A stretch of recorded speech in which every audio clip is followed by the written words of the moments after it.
We're back. Hey, it's Darren Carter, the party starter, episode 195 of the Pocket Party Podcast. We talk train, surfing, hobos, plastic straws wrapped in paper, paper straws wrapped in plastic, comedy store stories, plinko, self-checkouts, remembering those passwords, fake Apple stores, big fish in a small pond or be a small fish in a big pond. You make the choice. 3 things that make us happy, aka the Happy 3. I also want to give a big shout out to Yellow Mug Inc., Mary Roner, Jordan Bass, Brian Yon, Diana Holiday, Tobias Kevorquazito.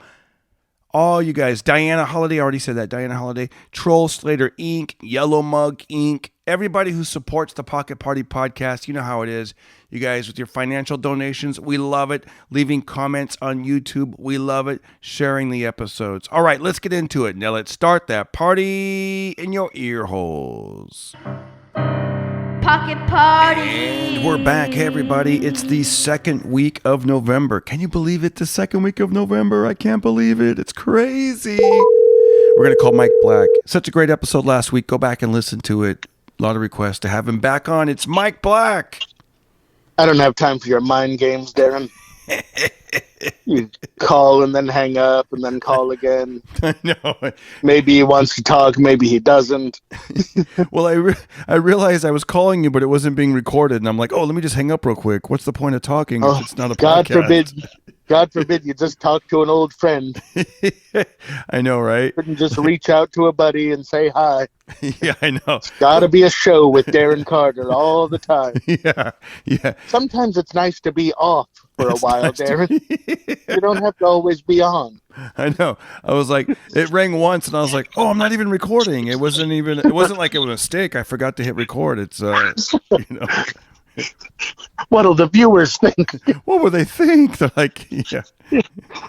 It's crazy how, like, it's something as simple as, doing a podcast every week, right? Like I it's been exactly 7 days since I, last broke out the equipment and to record with you. And just in that time period, even though I was in a hotel in La Jolla, now I'm back at my home in Burbank, it was, I'm like, oh, I'm missing this and I'm missing that. And where's the, it's, I could only imagine if you took like 6 months off and you'd totally forget how to set everything up, Oh yeah. I'm like, I think we're all kind of running into that with life after a year of, isolation and stuff like that. It's like, oh, I forgot how to walk around with other people on the streets. I know.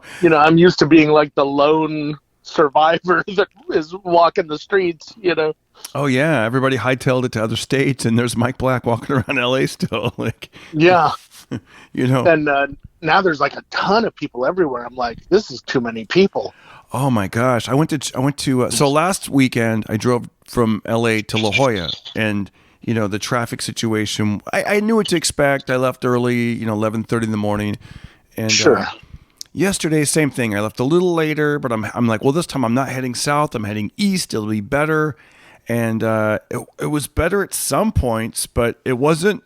Okay, unlike La Jolla, once you get past, like, I don't know, like Irvine, it pretty much opens up. You're good to go, at least at that time of day. This was different, man. This was like, there'd be 40 minutes of like, oh, this is great, all right. And then all of a sudden, like you're down in like Riverside or Redlands or whatever. And then it would open up and then it'd curve, like where the 215, I believe, curves to the 10. Then it's just like traffic, like what the heck? And then as it got closer to Palm Springs, it happened again. And you're like, dang, like these are big destinations, I guess, that people want to go to. And yeah, you forget that it's like, oh, right, it's the weekend and people really want to get out on the weekend. Yeah, that's why I mean, it's funny to say, but I actually prefer heading north, like to Fresno. Like, like once you get past pretty much Magic Mountain, it's, you're good to go, man. Like nobody's really trying to get to, Oildale or Bakersfield or Fresno. And if they are, they're going to take the 5 and go towards the Bay Area that way. And there's not a lot of traffic. Right. I mean, crazy. There's traffic, but not, you're moving. And then today on the way back in, I noticed the traffic headed east. I was like, oh my God, look at that. Like there's like so much traffic of people continuing to try to go to Vegas in LA or Vegas, Palm Springs, that area. And guess what? You know, there was a highway patrol that was doing that thing where they do that S curve thing. They go back and forth, back and forth. Yeah. I'm like, man, he's the one that's causing this traffic. That's great. I don't know what, maybe there's a real purpose for it. Make sure everyone goes much slower when they're already in a traffic jam. And you look and you're like, there are so many cars out here. It's like unbelievable. Yeah. So to go north, that's our last area to go with, where you can actually go the speed limit and enjoy your drive. I remember the first time I saw the S curve, because, I'm from Colorado. They just didn't have that there. You could have a picnic on the freeways, at the time I was living there. It's different now, but, and I saw a cop doing the S curve, and his partner was like, kind of like waving at people, but I guess he was trying to like caution them to slow down. And I thought, does he want us to drive the way he's driving? Yeah, exactly. We're all supposed to do the S curve thing, like it's a new parade. This is gonna be real difficult. We got 4 lanes here. I don't know how we're going to coordinate this. Yeah. That would have been a nightmare. Yeah, what do they call that when like 50 people show up at a mall and they all start dancing Thriller? There's like a word for that. Oh, flash mob? Yeah, but with cars. Yeah, it's just like a flash mob with cars. Yeah. I was like, if we're not careful, we might accidentally turn into Voltron. I know. All the cars smash into each other. So I had an interesting thing happen this week. I doubt it. I sure did, though, Mike. I did. So I use a MacBook. I don't know if you're into Apple and Mac and stuff, but I use a MacBook. I'm already on the edge of my seat. So here I am. I'm using iMovie, and for some reason that rainbow wheel that just goes around and around and around and around, and I'm like, what the heck? So then you hit force quit and you get out of it. Go online. What should I do? And people have their suggestions. And one of them, it seems like it worked. And they said, create another library in iMovie. So I created, iMovie library number 1 as opposed to just the basic one. And that one works. So that is a workaround. So then I was like, well, let me just take my computer into like the Apple Store, thingy. It's not really the Apple Store. It's like a third party, but they're sanctioned by Apple, I guess. And, rogue agents. Yeah, they're called like the MacBook fixer-uppers or whatever, and they're all official and whatnot. And it was pretty funny because I was like, I didn't want to be late. My appointment was at 9 a.m., so I get there at 9:02, and then the gate is still like drawn and like where they could pull up the gate. And I'm like, well, I am here early. But then what's funny is, I don't know about you, but I'm feeling like we're getting older, and like remember when cops used to be like older, and then there's one day you're like, dang, these guys look like they're younger, like they're not really. Some of these cops, some of them look older, but some of them look like they're like in their 20s. Well, that's what they're like toddlers. Yeah, and that's what these Apple Store guys look like when I first walked in. Like they were all like, they look like hipsters that were like 28 to 32 perhaps, and then they're just like pretending to be grown-ups. Like the one guy was like, he's like, oh, my colleague will help you in a moment, and I'm just like, oh my gosh, like like my colleague, but then. So he's like still drinking his morning coffee, and he's like, and he didn't really know much. He was just like, oh yeah, just put down your password, and we'll get back to you in a few days. And I'm like, yeah, because this and that. And I felt like this guy doesn't really, and it, come to find out later, I think those guys are like technicians in training, perhaps, but maybe they're just like the front. They're the greeters basically, and then they got the real nerds in the back because there's like a whole back area that you see like the real nerds. Shout out to the real nerds, so I write down everything, and usually when you remember your password, you're just doing it by the keystrokes, like you're not really looking. You're just your fingers have the muscle memory of it. Right. So I kind of wanted to make sure. I'm like, are those last 3 digits 551 or is it 552? It wasn't. But I'm like, okay, yeah, it is 551. Okay, 551. Boom. Drop it off. Then I get the text. They go, it'll be done. It'll be ready by Friday. Well, I get a text like the very next day, and I'm like, oh, perfect, they're done early. And they're like, yeah, we've tried the password several times, and it keeps locking us out. And I'm like, what are you talking about? And I'm like, I'm like, okay, I'll go down there, and it was funny. I was supposed to meet actually our buddy Fraser Smith. I was supposed to meet him at the Yeah. Smokehouse for a joke writing session, and we call it not the Smokehouse, we call it the Joke House, and we go there. So I'm like, so luckily I got there. I got to this Apple store thingy like early enough where I knew I still had 20 minutes to play, and I'm typing the password in, and I type it. But it's weird when you type a password in, you don't see the numbers. You just see the like asterisk, asterisk, asterisk, asterisk, or dot, dot, dot, or something like that. Right. So I'm like, I'm hoping that I'm doing everything right, and I'm hoping I'm hitting shift so certain letters are capitalized and not.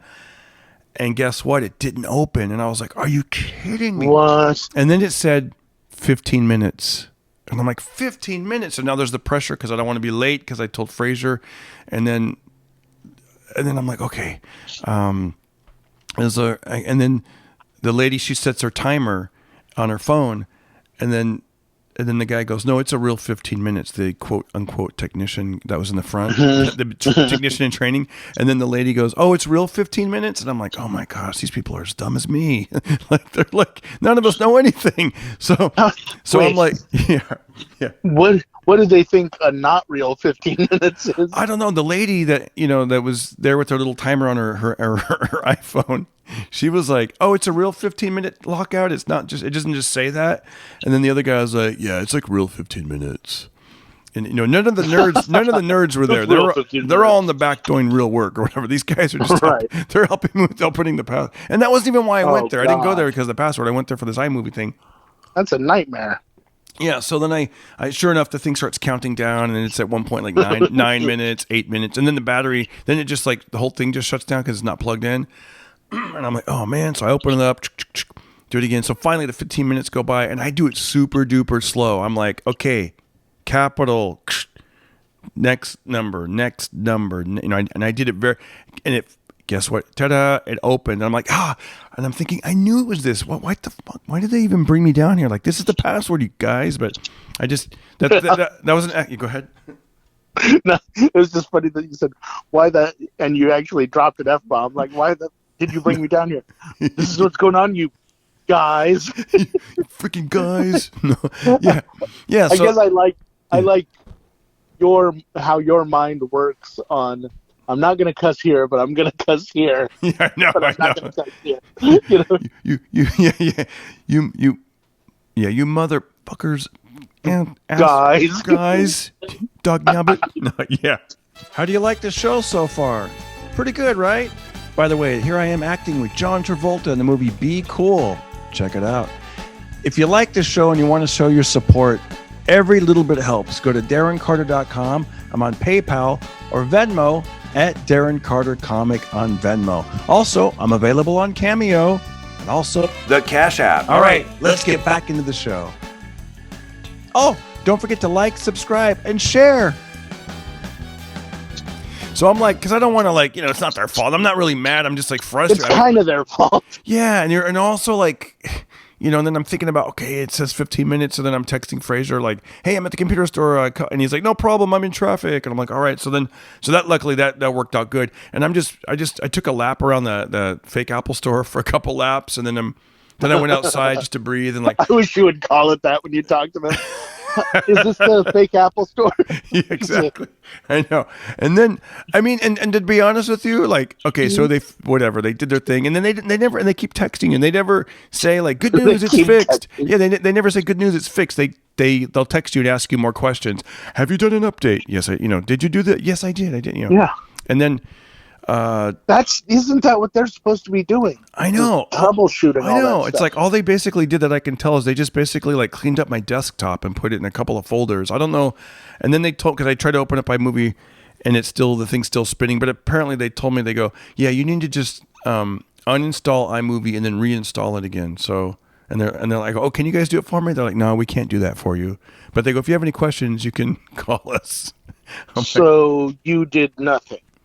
Yeah, they just basically changed my desktop around. Like my desktop had it did look messy before, but I knew But did you ask them to do that?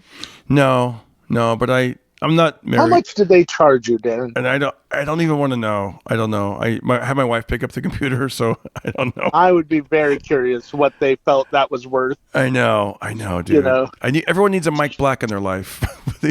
You need to. Hey, that could be your new gig. I'll side call them hustle. up. Is this the fake Apple store? yeah. How much did you railroad my friend for on his computer To organize and do absolutely nothing but call and harass him for a week? for the password that he gave you specifically on a yellow notepad sticky.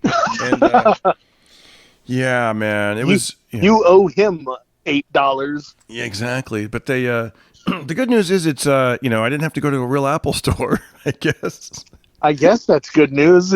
They certainly didn't act like an Apple store. I know. Like, hey guys, thanks for, because they basically put up. Although that stuff, it happens. I went to Target the other day, and I wanted to do pay half of my thing on a credit card and half of it cash, because I just didn't want a huge credit card bill. And it was one of those self-checkout, which I already hate. I'm already yeah, me too. I don't like it, but it was the only anywhere close to fast option there. And so I was like, yeah, I want to do partial pay on this. And the guy was like, oh, you don't have to do that. Here, just press this. And he presses the button and just charges the entire thing onto my credit card. And I was like, did you hear what I was asking you at all? And he goes, what happened? And I was like, I was asking how to do a partial pay. He goes, you want to pay part of it? You already paid for it. I know, because you made me. But that wasn't what I wanted to do. Oh my gosh. And he goes, oh, okay. And then he left. He just went away. Yeah, that self-checkout thing, I've gotten better at it with at the grocery store, but I don't like it when I'm flying, and also I feel like I'm putting those people out of work. Like eventually they're training the public to replace them. You know what I mean? It's like, yeah, they do that at McDonald's, and I feel like it's not fair.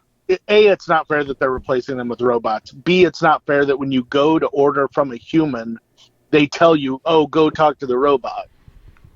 Right. It's like, well, couldn't I order it from you? They won't let me ring you up. So your job is to tell me about your job replacement now. Right.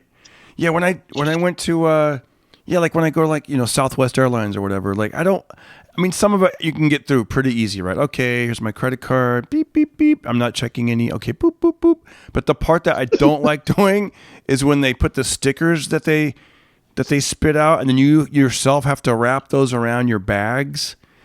Oh, yeah. And it's because usually you're and unless you do it perfect. Right. You get that one sticky side that gets a hair on it, or all sorts of fibers, or a gum wrapper, Yeah, and they're very clear on it. They're like, do not do this, do not tear this, do not. And I'm thinking, I don't want to mess this up, and then my bags end up in Kathmandu or something, or Rancho Cucamonga or something, and I'm like, I'm just trying to get to Phoenix. I don't. Yeah. That's another thing that if that happens, it's very, very seldom your fault. It's usually they just loaded bags on the wrong plane. But they used to do that in Colorado, where I'm from. They for skiing, that's how lift tickets were done. They gave you a little wire frame thing that went through your coat zipper. And then you would attach your ticket. You would fold it in half and stick it on there. And most of my experience doing it, I was a little kid.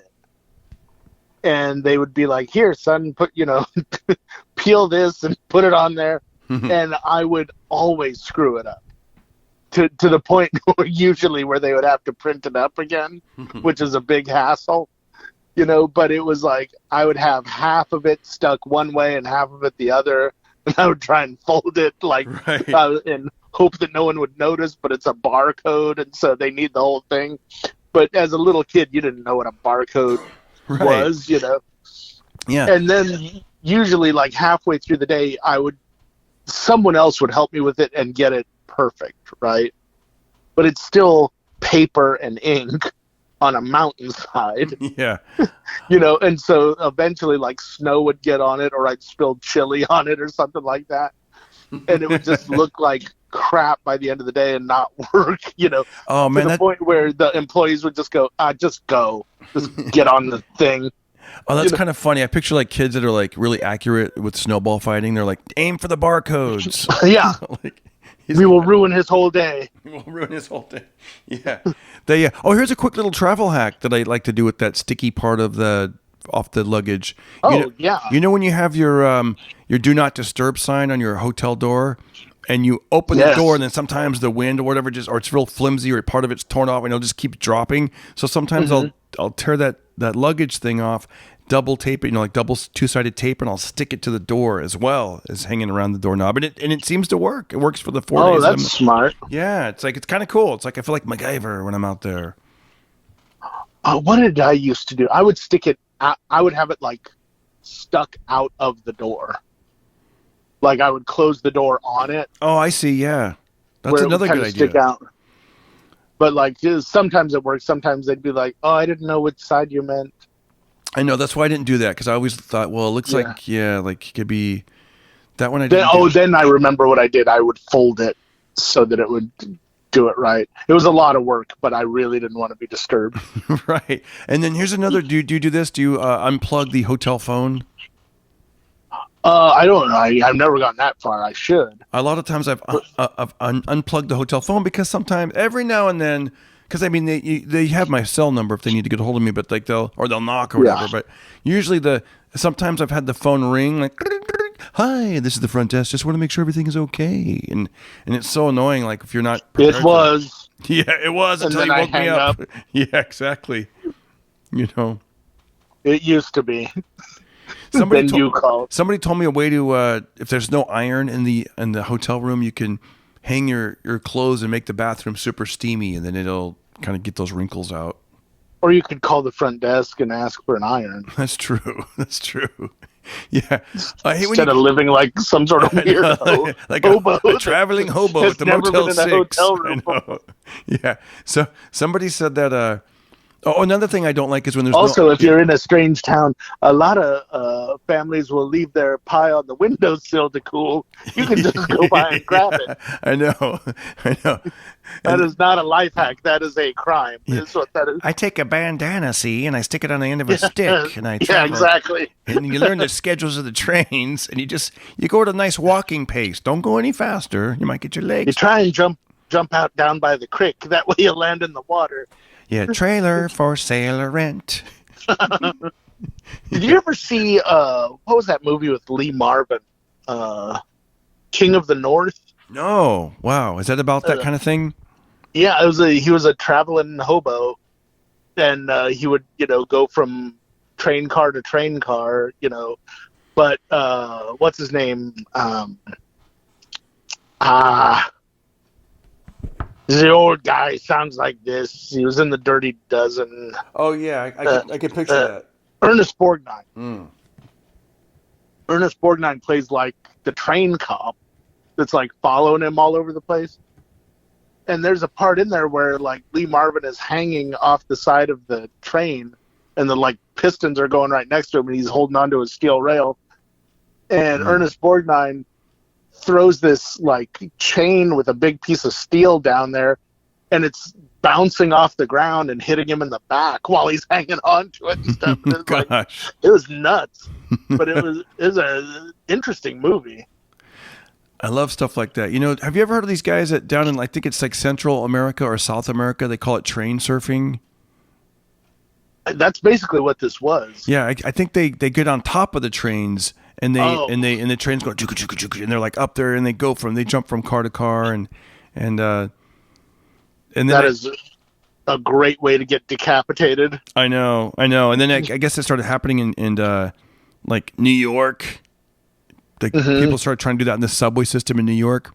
I saw this article that said, here's one. It says a 32-year-old man dies after subway surfing atop a New York City train. No shit. Yeah, not good. It's Didn't he see Speed? I know. It's like, what are you doing, dude? It says it not only puts the surfer at extreme risk, it puts our first responders at risk. Doing this Yeah, thing. because they got to go halfway down a tunnel and dig up your I know. dead, head chopped off body. I know. Cowabunga, dude. I know. Not good. I wouldn't. Yeah, no. Oh, I know. I was going to tell you about passwords and trying to remember it. Did you hear about that? There's some millionaires that forgot their passwords and to retrieve their Bitcoin. Oh yeah. There's a guy. Okay, I looked it up. His name is Stefan Thomas, a German-born programmer living in San Francisco. Has 2 guesses left to figure out a password that is worth, as of this week, about $220 million. Now I don't know what's happened since this article's been written. This article was written in January 2021, but apparently he said he's made peace with it. He goes, I would just lay in bed and think about it. Then I would go to the computer with some new strategy and it wouldn't work. And I would be desperate again. Well, yeah. I know. It's $220 million. Yeah, because I guess he bought it early, or it was in the early days and it wasn't worth that much, and it kept growing and growing. And so, why didn't he just hire a hacker? I don't know. Yeah, no, they're trying. Then some other guy. I don't know if it's in the same article, but there's another dude that. Yeah, I would say, look, it's going to be worth nothing, right? If you don't open it. Yeah. Hire a guy and say, I'll give you half. Yeah, I mean, you still have $110 million. People are stupid. There's another guy that he threw away an old hard drive that had all the information in it, and he's offered the city dump $75 million if they could dig it up and find it. Yeah, they're probably just going to keep it if they find it. Yeah. Well, they might be too dumb to be like, we don't know how to open it up either, but we found it. Like, Yeah. I would hold it hostage if I were them. We found your hard drive. Or did we? You let us know. Yeah. Hey, but you know what? I just figured out the solution for that German guy. Give him the number of the fake Apple store. Oh, you're right. They'll just Problem solved. Those Keystone cops will be calling him in 2 days. Hey, you wouldn't happen to know the password, would you? If those guys can't help him, no one can. I know. Well, we organize your desktop. Yeah, that's what they did. They organized there's two files now. This says, MacBook, and this one's, it's like, you guys, anyone can do I didn't hire you to play around on my computer. Exactly. I hired you to fix it. Dude, we almost had a crazy thing happen about a year ago. So my son, boy genius, AusTheBassBoss, a.k.a. AusTheBassBoss. Find him on Is that YouTube. all on his birth certificate? No, his name is Austin Carter, but he goes by, his middle, whatever. That's another story. But he goes by AusTheBassBoss. I know. I almost said his middle name, and I'm like, am I supposed to say it? Is my wife going to say something? Probably I don't know. not. Yeah. I know. Yeah, it's just like, don't give out too many. Speaking of passwords, this is like the worst episodes. I'm giving out passwords. I'm giving out. His social security number is. Yeah, you wouldn't believe it. Get ready. I know. Yeah, maybe I shouldn't be recording this. No, but he. Yeah, you might want to bleep some of this out. So the pi. So he memorized, over 400 digits of pi. 3.14159, the whole thing, and they had a little contest at school back in 2020, March of 2020, right before the lockdown, the shutdown. And they were like, hey, on March 14th, 3.14. If you memorize 20 digits of pi, you get the opportunity to maybe throw a pie in your teacher's face. So that day he memorized like 52. Yeah. I mean, this kid's just like, he's, That's great. He's super focused. He's really. Does he get to choose what kind of pie? I know, right? It's chicken pot pie. Yeah, chicken pot pie. It's so hot and burning, melting lava. Why? I thought it was going to be a meringue pie or something, but.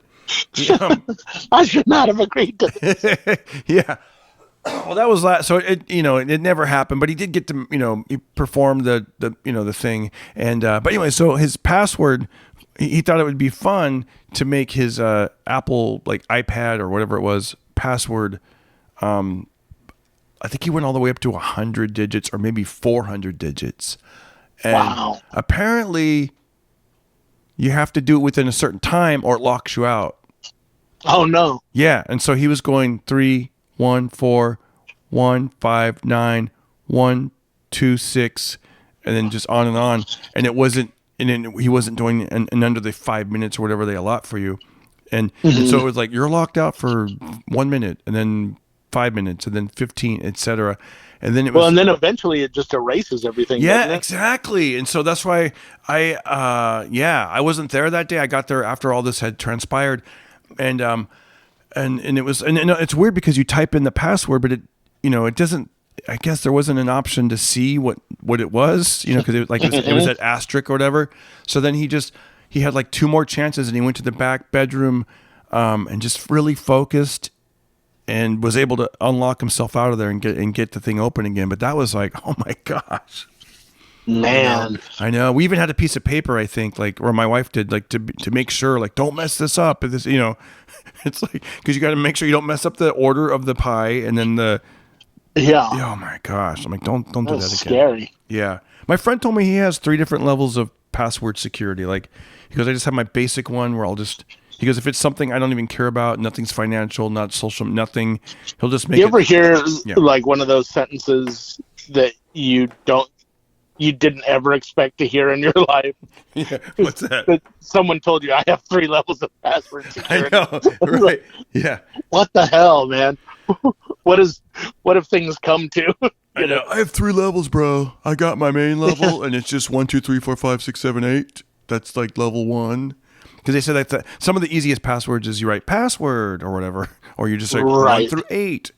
Then he says it gets more complicated, and then he's got like super like underscore, question mark, hat, all this. I'm like, dude, that's just, yeah. Then he said there's like families that do a family password, so they all can get into each other's stuff, and if who wouldn't want that? I know, exactly. I know.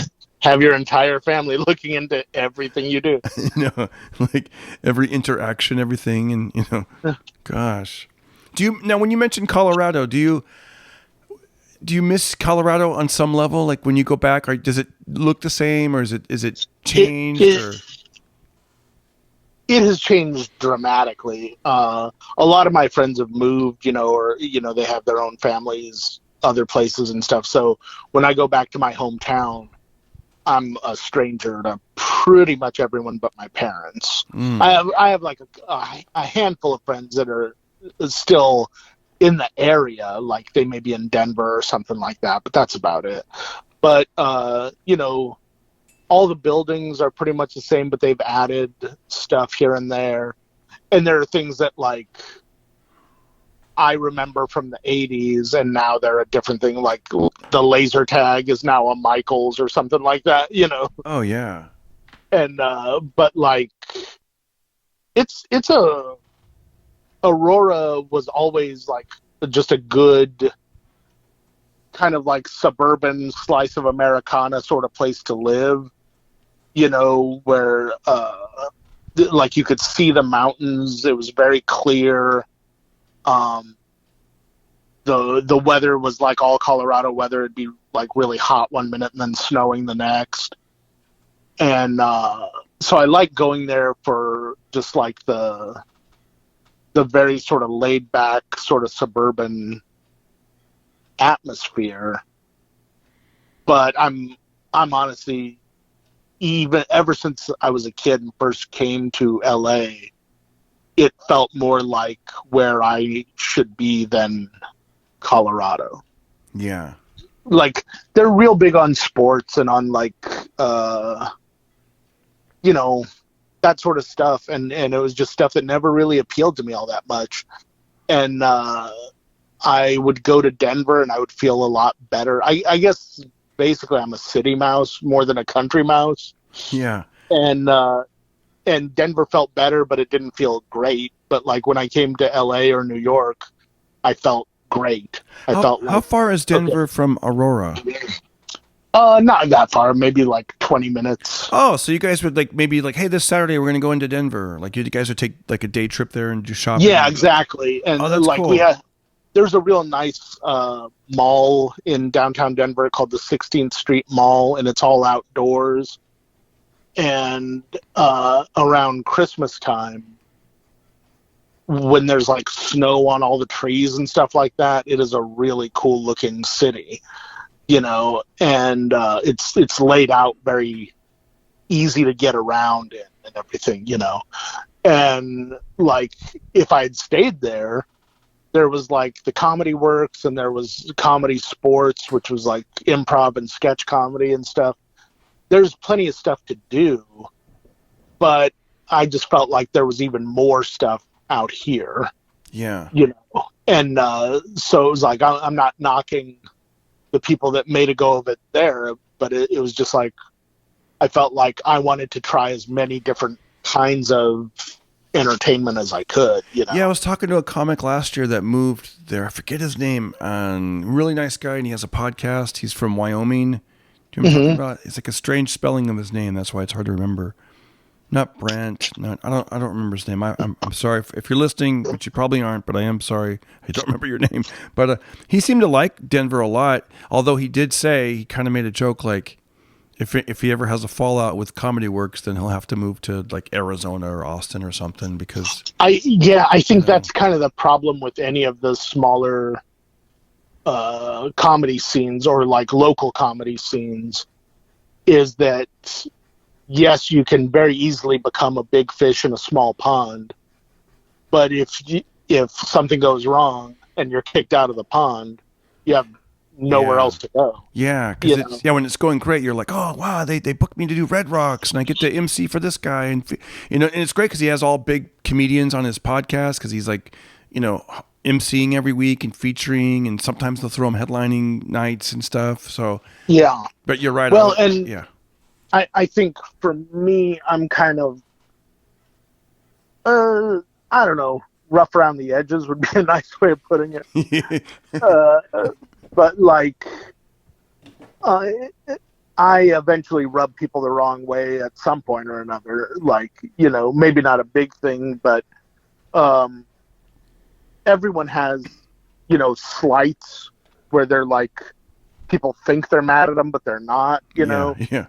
Or they say something that they didn't mean it as an offensive thing, but the person they said it to got super, super offended, you know? And if you live in a big city, you can kind of roll with that happening, where it's like, oh, the booker at that club thinks you're a dick because you turned down his chicken wings. It's like, well, I just had a... Because you never come over for poker night. He thinks you're a snob, and then...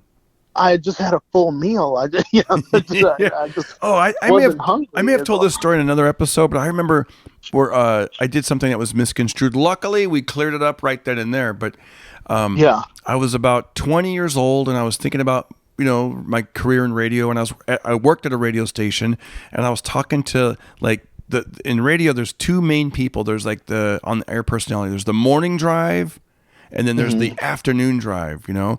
And I was talking to the afternoon drive guy, like he's a big deal. And I was just kind of curious because he was a little bit, you know, I think he might have been about at that time, I don't know, 26, 27, 28, somewhere in there.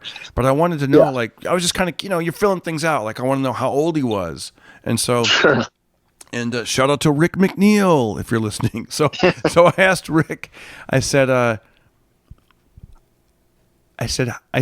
I said was, how old are you?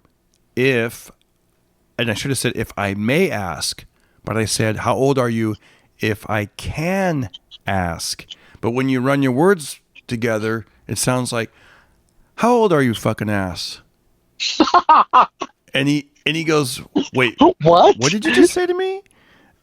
What did you just say? Like he couldn't believe it. Yeah. And I go, oh, I asked how old you are. And he goes, no, what did you just... and I repeat it, and he goes, oh, I thought you said, how old are you, you fucking ass? And I said, no, I asked how old. What a weird thing to be aggressive about. I know. And dude, what if he didn't ask me to repeat it? What if he would have just been like, dude, I'm on the air, we'll talk later or something? Or what if he was just like, you know? He could have just lost your number. He could have just, screw that guy. He'd have been don't like, want to talk to him anymore. Yeah, I'm 28, and then been like, screw that. I hate this younger generation always judging me by my age. I mean, what if he had like a mental, you know, thing where he's like, what if I was the third guy that day that asked how old he was? But right, and that can happen so easily under normal circumstances. Oh, dude, can I let tell you? alone when you're a comedian. Yes. Oh my gosh, there used to be this club manager. Now she wasn't the booker, but she had a lot to do with the club. She for some reason she did not like me, man, and she didn't like me, and it's so weird because usually you're used to normal people being normal, and you kind of for whatever she didn't like me, and like I remember just weird things would happen, like one of the waitresses from that comedy club in a totally different city. I'll just put it this way: Northern California. So, in Northern California. One of the waitresses happened to be at the show when I was at the Ontario Improv. So when I got on the plane and I landed, I go, "Hey, I just saw so and so at my show last night," and she's like, "No, you didn't. They weren't there." And I'm like, "Yeah, they were. She was just there last night." And this is probably before cell phone pictures, but I'm thinking that's so weird. She's thinking I'm lying. Why would I lie about that? That's like a stupid thing to lie about. Like that's so weird, Right? So there was that, and then there was another thing.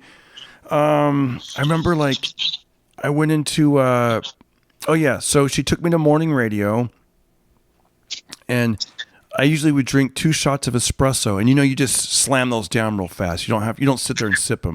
So I go in there, I slam. So here's what she saw. I go into Starbucks. I'm in there for about 10 minutes because there's a line usually in the morning. I drink my coffee super fast because you just slam it real quick, and I walk out empty-handed. And she's like, "Where's your coffee?" And I'm like, "I already drank it." And then she just got quiet. And then and then later, like the next day or the next time I was in town or whatever, I asked her to do the same thing. Can we get it? And she's like, "Yeah, but this time bring the coffee with you. Don't take your sweet little time in there drinking coffee, okay?" And I'm like, "What are you talking about? I never do that. I drink espressos. Jeez. It's like this much."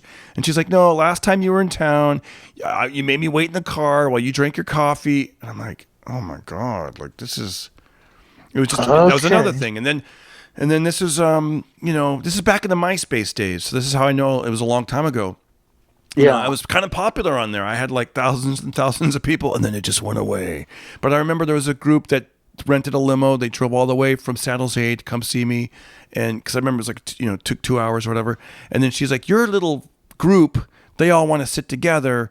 And well, they should have pre-planned this because the room is sold out, and we're gonna have to. They're making whatever. She was just like getting mad at me, and they're not even I didn't even know these people.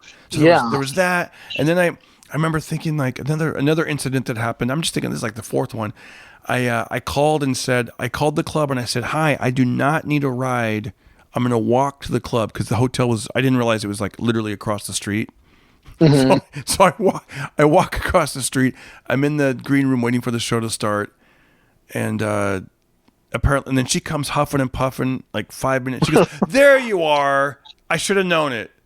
I go, "What happened?" She goes, "You called the club earlier and said you needed a ride." Oh my God. And I said, "No, I called the club and said I did not need a ride." She goes, "Who calls the club and says they don't need a ride?" I go, "I did. And then she just walks away. A lot of people. I know. I was like, "I don't need a ride." When they don't need a ride. It was so weird, dude. It was like uncanny how crazy it would be. And here's how I'm going to button this thing up. So about 5 years goes by, right? Mm-hmm. There's another comedy club in that same town. I'm working a completely different part of town. I walk into a Starbucks. I didn't see her, but I saw her assistant manager, who eventually became the manager that replaced her. Mm-hmm. He was a little weird to me too, but not like her. She was crazy. He was just right. He was cold towards me, like, but still kind of okay. She was nuts, off the rails. And yeah. So I thought, so I realized who it was as I was ordering. And I thought, do I act like I remember him, or do I just pretend I don't know him? Uh-huh. And then he was probably doing the same thing because he took my order, and as I'm waiting, he actually came over and he goes, "Hi, Darren. I don't know if you remember me." And I go, "Oh, you know what?" And here's what he said, dude. It was so cool. He goes, "I just want to apologize for any way that I may have treated you because," and then he described the that lady I was telling you about. He goes, she. When my first day there, she got in my ear and she sort of poisoned my mind on various comedians, and you were one of them, and I'm very sorry. He goes, "You were nothing but professional, nothing but nice." Dude, it was a really nice thing. And he goes, and it just felt like that was cool that he did that, Yeah. Yeah, it's nice when it works out like that, but so often it's like... Yeah, what if I never happened to just by accident go to that Starbucks and run into that dude? Like, that was just so... weird. Yeah, it's like your whole career hinges on that stuff. and that someone who, from what you described, was probably like paranoid, schizophrenic, or something Yeah, like you know, that. right? Yeah. Uh, that they have that much sway over how other people are going to treat you in the business.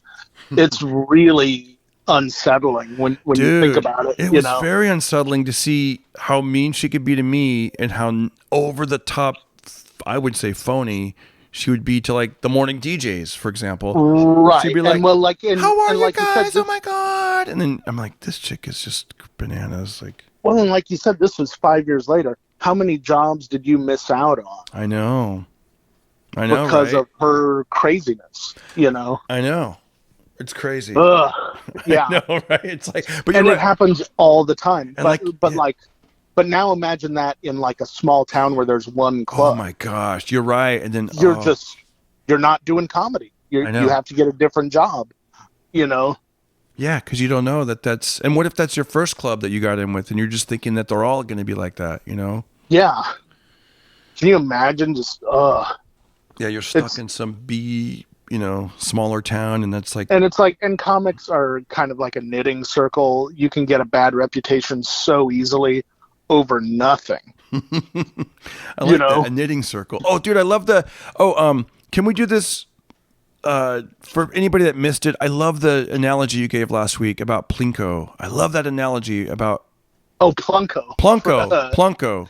Yeah, the Price is Right game where yeah, it was basically that if you commit to doing comedy, if you really stick with it, you'll find your spot in it. And Plunko is basically the comedian is the disc in the Plunko thing. Where for those of you who don't know what Plunko is a Price is Right game where it was a board that had all these little pegs in rows, and when you would drop a disc down into it, you knew it was going to land in one of the slots at the bottom, but you didn't really know which one. And it was like, by the time it got real low, you would think, oh, I've got a really good idea of where that one's going to land for sure.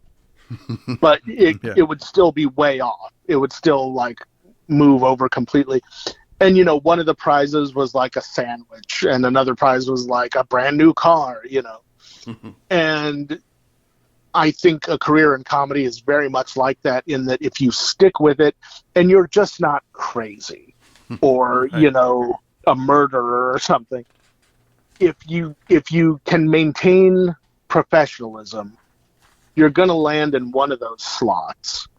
It's just a matter of which one. Like you may become like Jim Carrey, or you may become like Emo Phillips, where, not that Emo Phillips is a bad thing, but it's like he has a fan base, but he's not like a huge movie star or anything like that, And then there's guys like that kind of make their own slot, like Yakov Smirnoff, the Branson, Missouri Oh thing, yeah.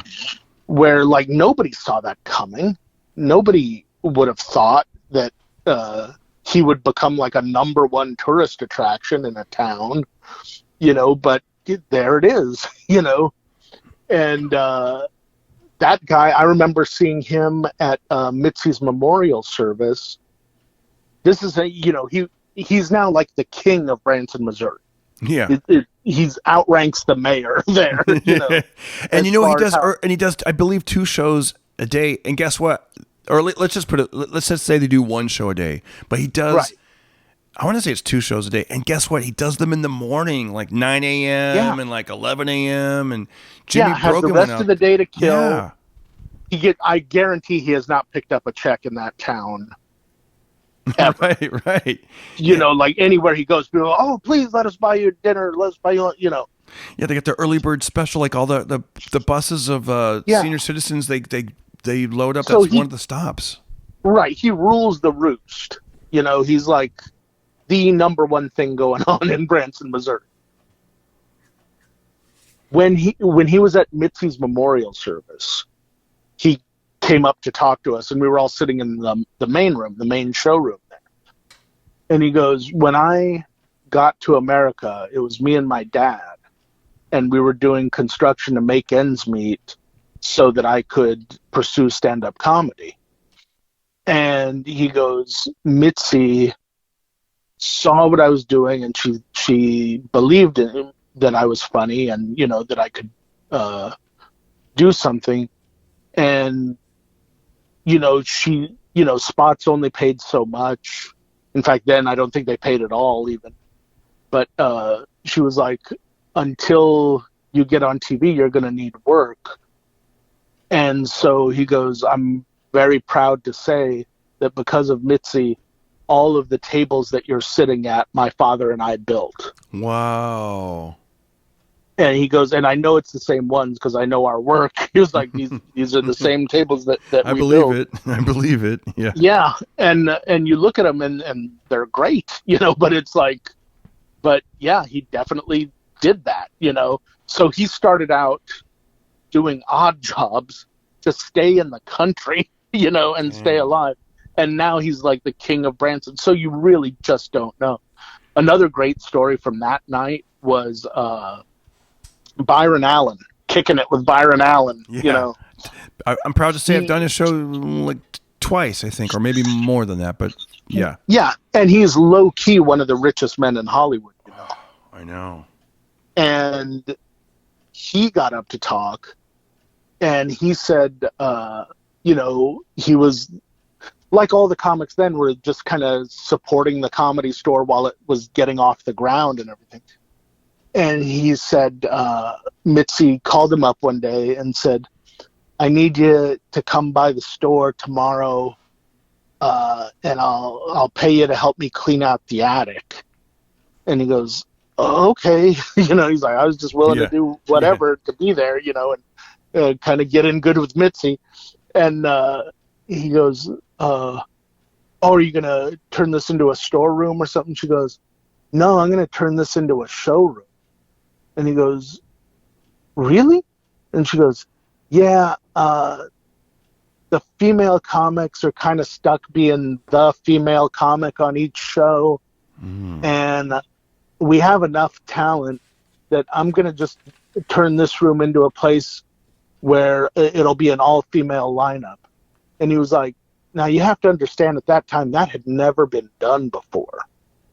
No one had done an all-female stand-up comedy lineup ever until that happened. He goes, and I love the way he put it. He said, that woman cleaned out an attic and started a revolution in entertainment. Wow. and you look at like that initial like I know. lineup in the belly room, Sandra Bernhard, Tamayo Otsuki, Roseanne Barr. They really did have some ballers at that time that that could do an evening like that, and make it work. Judy Tenuta was a beast in her prime. Oh, I remember in high school, one of my friends was just a huge Judy Tenuta fan. She's like, oh, she plays the accordion, goes, you pigs. And yeah.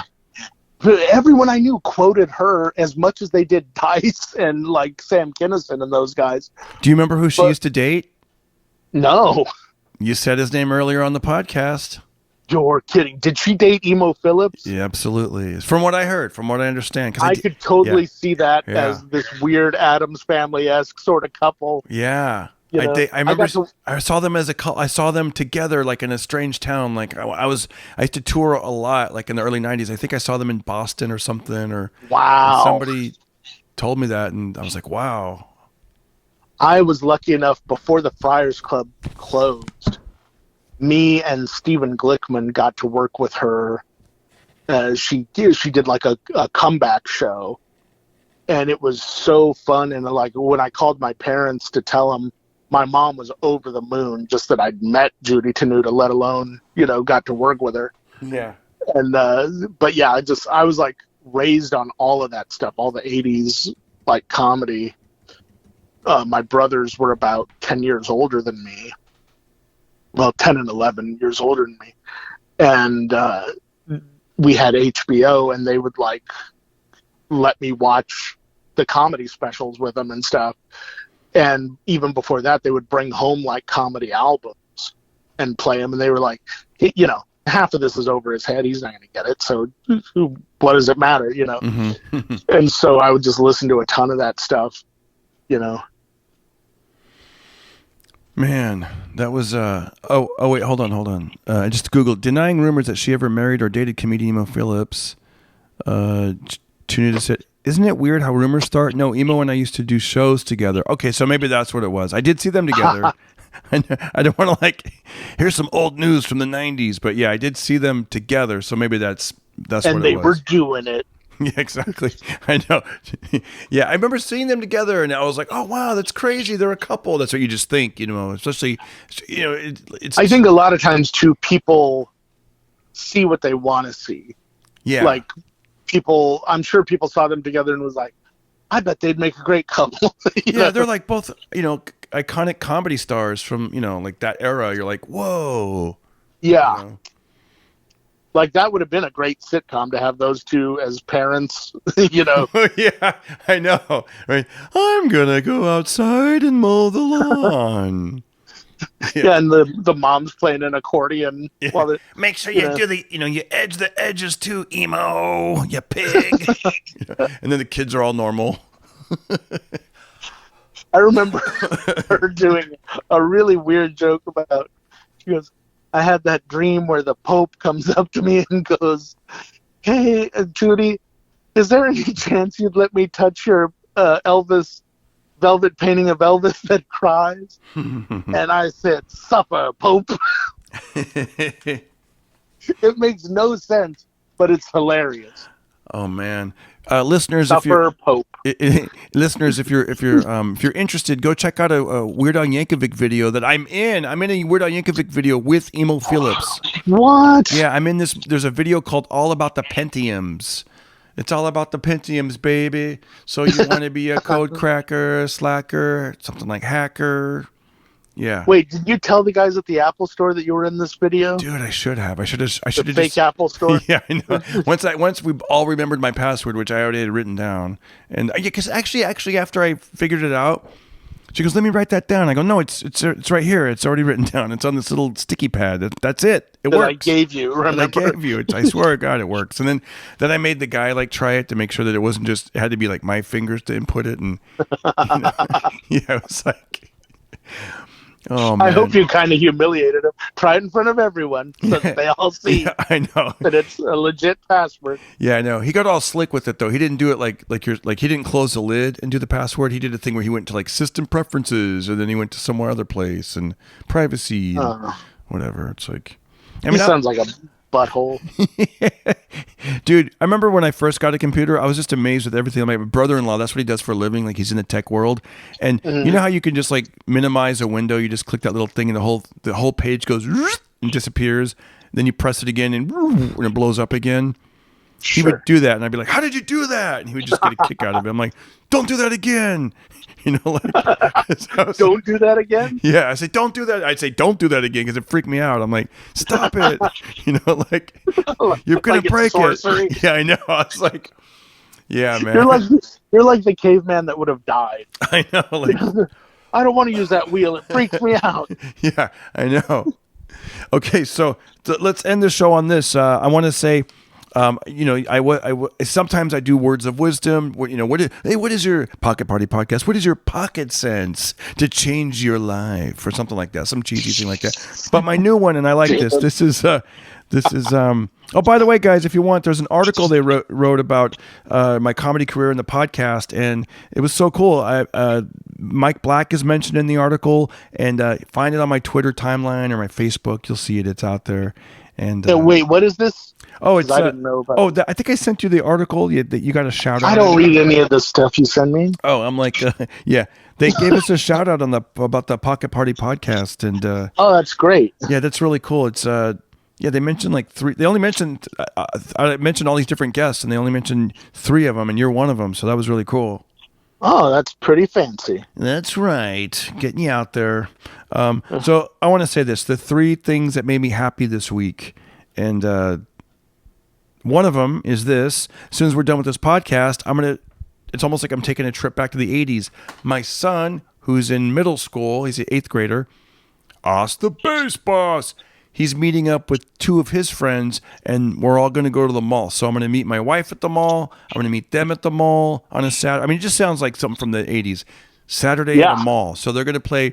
They're going to go play video games. My wife and I are going to play some pool, maybe some air hockey. So I'm happy about that. Wait, they have video games at the mall? They have. Do they have video games at the mall? I think no. Yeah, they do. There's like a Dave and Buster type of situation. Oh, Yeah. what mall is this? It's in Burbank, and it's called Round One. There's a Round One. So there's air hockey there. There's lots of air hockey tables. There's bowling. There's pool tables. There's video games. I'm not really into video games, so I don't even. That's why I had to think about it. I had to be like, And then there's Dance Dance Revolution, and the kids get into it, man. They put towels around their neck because they work up a sweat. Huh. I mean, not my kid, but like the kids that are really into the. When I say kids, these kids are probably like You're 20. like, not my kid. My kid's not an idiot. Exactly. He ain't bringing no water bottle and have a private trainer, a personal trainer. But yeah. So I'm gonna go to the mall and have a nice '80s experience at the mall, an indoor mall. Just leave it, thanks. Sorry, someone's knocking at my door. Oh yeah, you told me that might happen, and it did. Yeah. Do you know what it is? Do you know what the package is? I don't know. I just want them to go away. Oh. And then, so I'm happy about that. I'm happy about the mall. I'm happy that I remembered my password. I'm very happy I remembered my password. Very happy about that. And the third thing I'm happy about is I've done shows this week, and I just feel like my comedy is in a really good place. Like it's I'm doing new material that's either working, or I have stuff that could be something bigger. Like it's germs of ideas that are working. Yes. Oh, damn it. I got to take this. You got to take. It's okay, man. And we'll talk about the 3 things that make you happy next time, and we'll talk later. Okay, I'm sorry. Okay. Bye-bye. All right, you're the best, buddy. Go start that party. That was fun. I don't think anybody was there. I think he was faking it. I think he's like, I gotta go. I gotta go sign this package. Because I go, what was it? I don't know. It's just it's a package. No, he actually told me yesterday, hey, we could do the podcast at that time, but I might have to answer the door, and I think he has to sign something and all that good stuff. But anyways, guys, what a great episode. I love talking to Mike Black, and I love that you guys are into the podcast. And I want to give a shout out to everybody that listens, that, Canadian Maple Stirrup. Thank you so much for your nice message. Very nice message to me on YouTube. Guys, leave messages on YouTube. Help that algorithm. Anytime you leave comments on those YouTube videos of the podcast or any of the other videos, it helps tremendously. So thank you.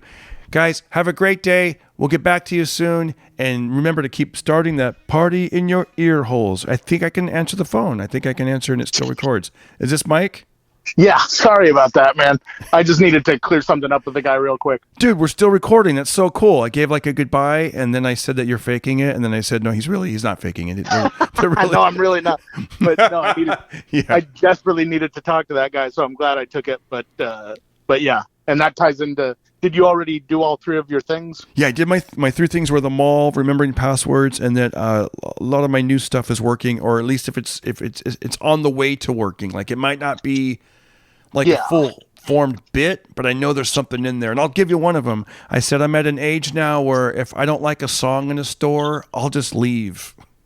Yeah. And I think people can relate, because if the music is just like the other day, I went to a sock store when I was waiting for the show to start at the Irvine Improv. They have the Irvine Spectrum. So I was like, I got like a few hours. I'll just walk around the mall. And they had this cool store with all these socks.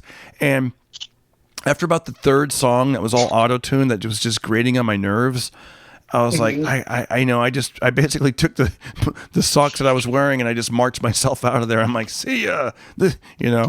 Like this store sucks. No, I don't know. I'll do something. But I think people can relate to that, about the idea that, It's funny how important music becomes to you when you get older. I remember being at Saddle Ranch, and they have, videos playing over the bar, but it won't necessarily be what they're playing in the place, Oh yeah, like it doesn't match up.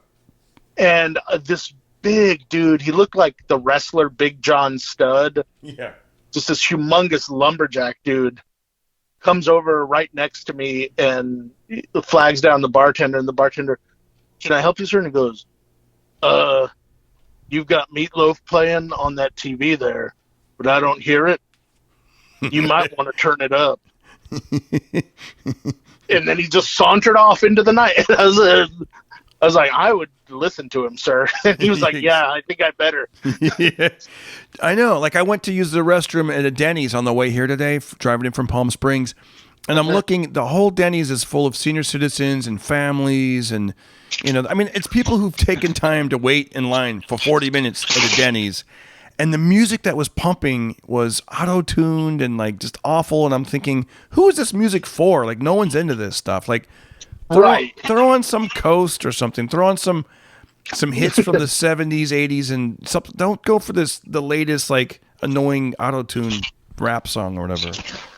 I like that that's your answer. Throw on some Coast.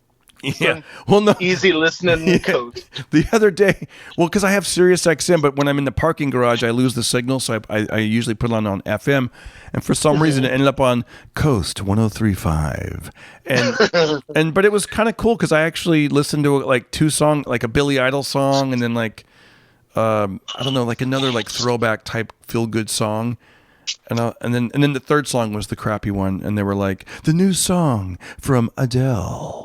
And I'm like, okay, this is where I change. But I listened to it for about 30 seconds. I'm like, this isn't my bag. I'm out of here. But it seems like you would probably be a fan of The Wave. Yeah, probably, right? 98.7, The Wave. It's like super easy listening. Well, I don't know about that. Well, I don't know. Like, yeah. I mean, the songs I heard were, I don't mind like, well, I'm dancing with myself, ho, ho, ho. I like upbeat kind of stuff, or occasionally I'll even just another manic Monday, because it kind of takes you back to the 80s vibe or whatever. But sure, yeah, if it's too slow, I'm probably not going to like it. If it's too slow, you're too old. That has never been a saying. Yeah. If it's too slow, if you're too slow, What are the three things that made you happy this week? Well, one of them is that I got my delivery from FedEx. Nice. That I had to hang up on you for. Do you know what it is, or is it a secret? No, I can tell you. It's a action figure that is very, very large. Oh, cool. It might be the largest one that I've owned. It's like having a small man. Wow. Live in my apartment now. Do you plan on doing anything with these action figures? Like, are you gonna like make YouTube videos or vlogs or sell them, or you just enjoy them? I do like YouTube stuff. Well, not YouTube, like Instagram stuff, like photos, or sometimes I'll do funny videos, but not very often. I don't get motivated to do it often enough. I showed you that filmmaker, Mike Carano, who does all that stuff, and he's friends with Dr. Drew and all that. I think he's on. Oh yeah, I know Mike. Yeah. So you know Mike Carano, yeah, because he did that video, and that video that he made was from like 13 years ago, and he was showing all his like action figures. So I know there's like a whole market and a group of people that are like really into it, and it was neat seeing his collection because a lot of it was from the 70s. He goes, that's one of my favorite decades, and like Evel Knievel and all that stuff, and I thought that was pretty and a lot of that stuff is back now, and they'll make newer ones that are better quality, and but it's all based on that stuff from the 70s and 80s. Do you sometimes get Happy Meals that you really don't want, but you like the action figure? I have done that in the past, not so much lately, but anymore, most of the action figures that I want are ones made at a store, like made by like Hasbro or Mattel or something like that. But like occasionally they'll still have something at McDonald's. Like they did some fun like stuff for the Avengers where there were like 20 different heroes, but they all looked like cute little mushy versions of them. And like if it was like Iron Man, his eyes and his chest thing would light up, or if it was like Captain America, you could press a button and it would look like he was throwing his shield and stuff like that. That's cool. Like, so one thing is action figures that made you happy, and then what are the next two? The other was I went to a Chili's and got fajitas. and Nice. they do really, really good fajitas there. Like I just get the steak kind, but they don't need anything. Like I'll just have like I'll tell them I'll just be like, give me the tortilla, the steak fajitas, and some cheese, and that's all I need. Do you go corn or flour? I like how flour tastes better and the texture of it. But I'll do corn ones if that's all they got. I'm not super picky. But they do really good beans and rice there too. It's kind of like Tex-Mex style, Man, and they'll add that for like $1. I gotta try that. And but they bring it out where it's still like sizzling and everything on the skillet. Oh, And they have chicken, shrimp, and steak, and they put a little like a Southwest sort of seasoning on it, and it's so good. I like to put Tabasco on there too, but they're fine with just the way they are. And the only thing I don't like, and this is every place, it's not just Chili's, they do these big long strips of meat, and it's like, just dice it up a little bit more so that when I bite into it, I don't take the entire fajita out with, right. you know. Yeah. It's like, make them like bite-sized pieces for what it is, you know. So last night I performed at this casino in Palm Springs, and this is always good when they do this, right? They give you got a $25 voucher card, and you can. I love it. Yeah, Love you can that. either go to the steakhouse or our cafe, which has pizzas, burgers, breakfast, all that stuff. Yeah. And so I went to the cafe and I looked at the menu and I'm like, oh, I could get this, and this, but I'm like, I don't necessarily like the atmosphere here because it's like a little too open. I kind of want some privacy, especially you're Right. winding down from a show. So then I go to the steakhouse and I'm like, damn, everything is like very expensive, and I'm like, I could get some appetizers, but they're like $24, and I don't really want steak, and I'm like, I'm not gonna put $25 down, and you know what I mean? I don't want to spend like $75. I'm like, I'm not going to do it. So I went back to the cafe, and then then you start doing the math. Like, let me see, what could I get? I could get one. I ended up getting 2 breakfast burritos and nachos. And then, Wow. yeah, I know. And they were like, and then she's like, okay, that'll be 30 cents. And I go to break out my $10 bill, and then luckily some angel next to me was like, 30 cents, I got that. And he paid like 30 cents. So I got a free meal last night, but I ate way too much food, to be honest with you. Well, yeah, it sounds like it. Holy shit. Yeah, the nachos were good, like the first like 12 chips, and then the breakfast Yeah. burrito was good, the first one. The second one was just like, I'm like, why am I doing this? And I'm like, well, it's free. And that was a bad move. I remember I did one casino. It was probably the same one, maybe different. But I did they had like, you can use it in the cafe or the whatchamacallit or the gift shop. And I was like, okay. And so I went and got a pizza, and I was like, oh, it's my last night here, so give me, I'll just take a big pepperoni pizza. And he goes, if you're still going to have money left on your voucher. And I was like, yeah, I can't really do anything with it. And he goes, go to the gift shop and just get a bunch of sodas and chips for the road. Wow. And I was like, you're a genius. I was like, do you want any chips or soda? He was like, oh, I can't have it. Because I would have got him chips and soda for that good advice, because I did. I went and got like a whole bunch of stuff for the road, and I was like set for the next weekend, That's good. I was thinking about getting a couple of cheeseburgers and then it was good though, man. Definitely was good. And I found a table far from everyone, and it was kind of cool just to sit there and chill and Yeah. it was nice. It was nice. What you're saying is you hate the audience. I don't know. They were. You don't want to be around that riffraff when you're trying to eat. Oh my God, it was funny because they recognized me afterwards because I went up to they only gave me one little cup of water, and they put way too many jalapenos on the nachos. They were delicious, and at the end it was just that that cheesy, that runny cheese that a lot of times bowling alleys and stuff will use, like that nacho. Yeah. So it was good, but it was all mixed in with like just a lot of like jalapenos and jalapeno juice, and I was out of water. just the ice cubes. You know, when you're trying to slurp on ice cubes, and it was just my mouth was just burning up. And then the couple of people were like, Darren Carter, and I was like, hey, and they were. Then the lady, I'm on fire. Yeah, she was like, sorry, we're just really drunk right now. And I'm like, oh, no problem. And then they gave me the water. Then once I got the water, and I go, sorry, I had like way too many jalapenos and no water. And they're like, they start laughing, but it was like, yeah, I'm, you know, when you're a lot of grandparents would like take ketchup packets or hot sauce packets and, you know, stick them in their purse. You know what I found myself doing last night?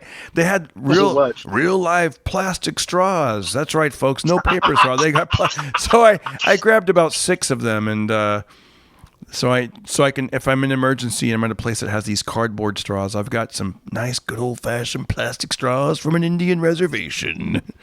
Darren, you know that when you die, before they let you into heaven or hell, heaven, hopefully, they play a highlight reel of your life. Oh no! And that's going to be on there when they're explaining to you why you have to go to hell. They're going to be like, remember all those straws you stole? We were going to let you into heaven, and then we came across this. Roll it. Roll it. Yeah, I know. Well, I didn't really consider it stealing. You're right, though. It's stealing. I know. It's definitely stealing. Yeah, I know. You're right, because the lady freaked out when she's, oh, did you order drinks? Because she thought she goofed up because she saw me grab the 6 straws, and I'm like, no, I'm just I just wanted ththese straws. Yeah, I'm just trying to, you know, it's gonna be on my highlight reel one day, according to Mike Black. So you know how it is. You can't ever have enough straws. You know how it is when you live in Hollywood and everything's cardboard. All the cardboard. Those suck. Yeah, I know. I don't like them. It's just I feel bad for everyone involved because the person who sells you the soda, they're like, "Here, take 4 of these bullshit straws." And, I know. I heard some rap song where the guy was like, "We used to, how do you say it? We used to have plastic straws with the paper wrapper. Now we got paper straws with the plastic wrapper." That's a very astute point. I know, because I was like, this is kind of true. What is the third thing that makes you happy? And then we'll let you get on with your day. Gosh, I guess doing this podcast. I was going to say that. But that'd be my 4th thing. But sure does make me happy.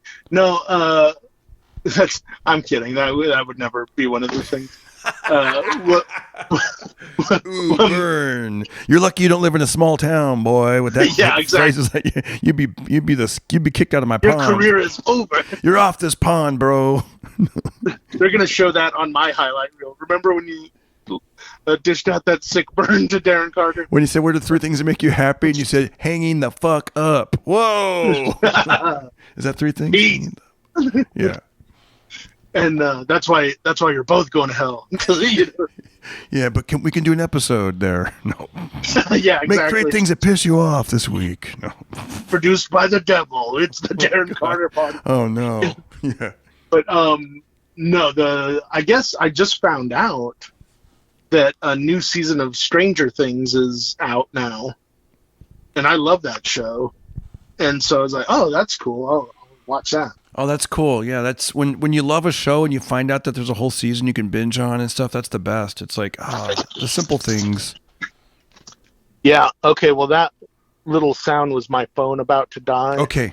So now I'm hanging up on you again for the 2nd time in one show. The 4th thing that makes me happy, hanging up. No, but Mike, you're the best. Have a great day, and you guys, thank you for spending part of your day listening to this Pocket Party podcast episode with the one and only Mike Black. Thanks, buddy. Have a good one. You too, buddy. Bye. I'm going to go to the mall. Yay. Thanks, guys. If you liked the episode, you want to help out, hit that donate button on DarrenCarter.com. Donate at DarrenCarter.com. Also, I'm on the Cash App, $Darren Carter Comic. I'm on Venmo at Darren Carter Comic on Venmo. I'm also available on Cameo to do a personal video shout out. Thank you guys so much. Have a great day. Don't hurt nobody. I need some water. Don't hurt nobody. Be careful.